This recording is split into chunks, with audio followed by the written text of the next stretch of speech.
with real-life troops in a given realistic setting. Okay, fine. Then replacing the machine guns, remembering, of course, that their task primarily is to cover the frontage and the flanks of the platoon positions. Okay, going on from there then, let's talk about the dispositions of the mines and wire. We'll take the wire to kick off with. Telfer, let's hear your syndicate solution as to where to place the wire.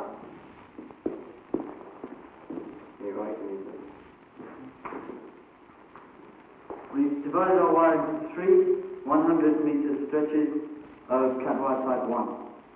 The first we place in the Kanda River, so that if the enemy use the river bed as a covered approach, the obstacle will break up their advance while they're under fire from the MAG sighted there. Second was here on the forward edge of Meaty Wood. This is because if the enemy uses... The big thing about classical war is it's the basis of all other army training. If you didn't do the classical war, you couldn't do the counterinsurgency properly, because it's the backing that you need to get on to do that. So it's a fair one, even though it's a bit of a pain in the neck when you do it. But the funny thing about this course is that we get to know each other very well, because we live together, we react together to any circumstance.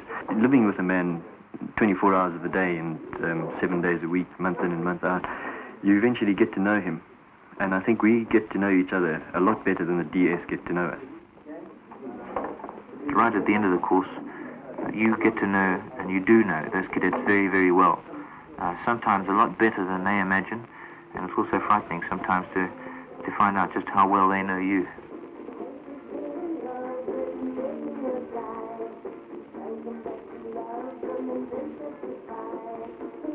At the beginning of the course, you don't get a lot of privacy.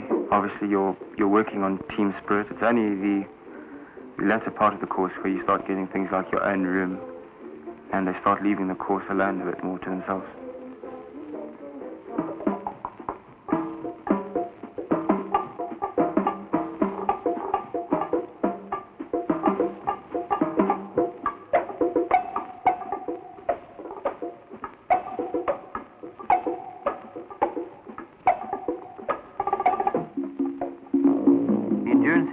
Designed to look at certain aspects of the cadet's character, having put him under a period of considerable mental and physical stress.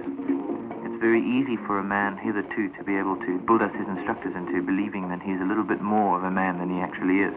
But it's only when a cadet is put under severe mental and physical stress, where he's very, very tired, both mentally and physically, that he begins to react as his real character dictates.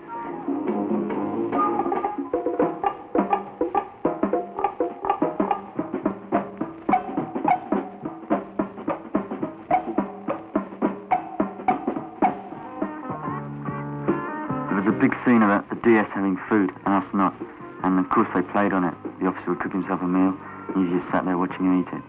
In the evening and in the morning he'd have a cup of tea and you'd just sit there watching him drink it. One of the officers in one of the other syndicates was given some sandwiches and a Coke. He drank half the Coke and had a couple of sandwiches and then just told them to throw the rest away. So the guys had to sit there pouring away the Coke and burying the sandwiches, which is a bit demoralising. In a syndicate of three, each man carries his rifle, one man carries an MAG. At different stages you carry various other things. We were told to pick up an ammunition box, which was an ammo box filled with rocks, and we had to carry that for a day. Another day we were told to cut down trees, and we cut them down. They had to be 8-foot poles, you couldn't get your hands around, and then the syndicate had to carry that as well.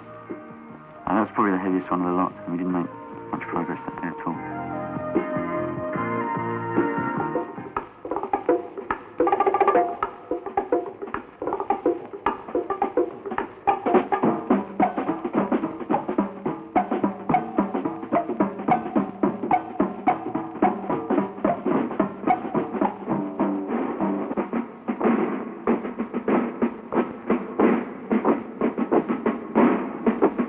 We had to go and put these bricks they'd given us to carry. To assimilate explosive charges, we had to go and place these at the bottom of a dam wall.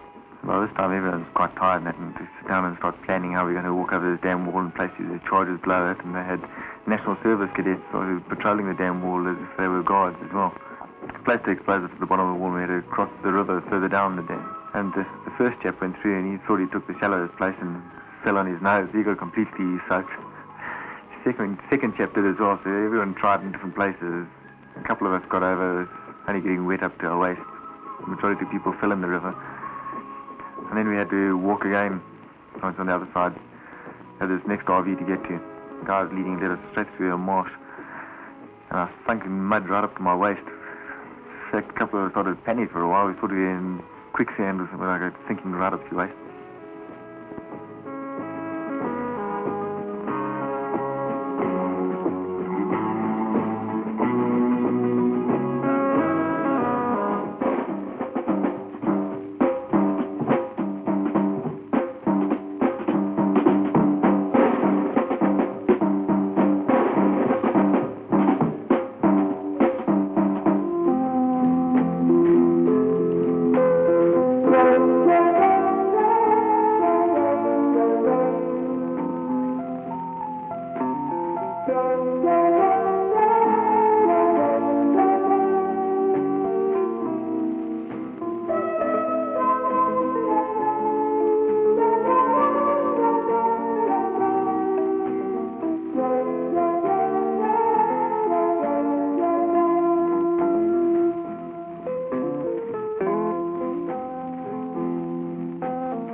What we are about to receive, may the Lord make us truly thankful.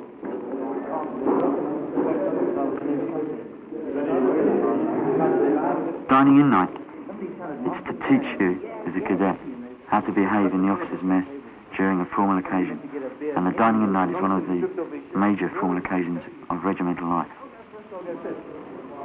He took off, ran into the table, shouted, "I'm a master gun," and came down like a phantom on the flight deck. There was no beer on the table. He left with his nipples round about his pelvis.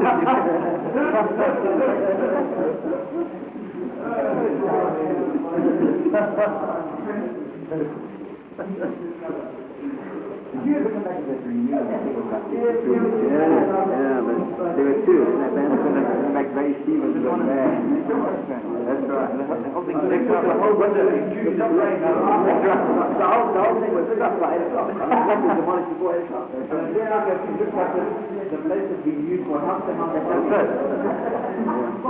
right. Mr. Vice, Rhodesian. Gentlemen, Rhodesia. After the loyal toast, formalities stop.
the latter stages of the course, we get quite a fair amount of time off. Weekends are off in case, unless we're doing something, some sort of exercise. And right throughout the course, once every 4 months, we get a 10-day break. But every weekend is ours.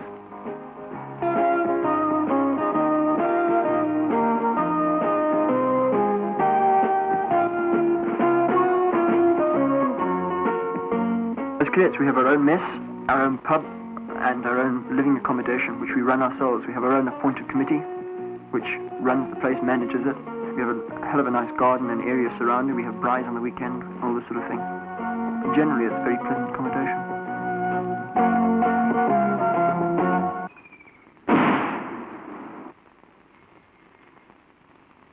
The training that a cadet undergoes, in fact, is fairly diverse. He is taught certain subjects which he may never have to actually practice himself as an officer. This training includes such things as tactics, military law is taught. He will become more and more involved with certain aspects of military law, and can be, in fact, at any stage from the day he is commissioned. A cadet will also have a certain amount of instruction in military history. We include this subject because it is a furtherance of the knowledge of his profession. It enhances an interest in his profession and makes him a more all-round professional soldier, which is what we're after in the long run. He has medical and first aid training in the course so that he can render sufficient medical or first aid assistance until such time as that individual gets back to experienced medical attention. And it stands them in good stead, obviously, in all walks of life. And hopefully, if the time arises where he is called upon to do the sort of thing, that he might be able to save a life, where ordinarily he wouldn't be able to.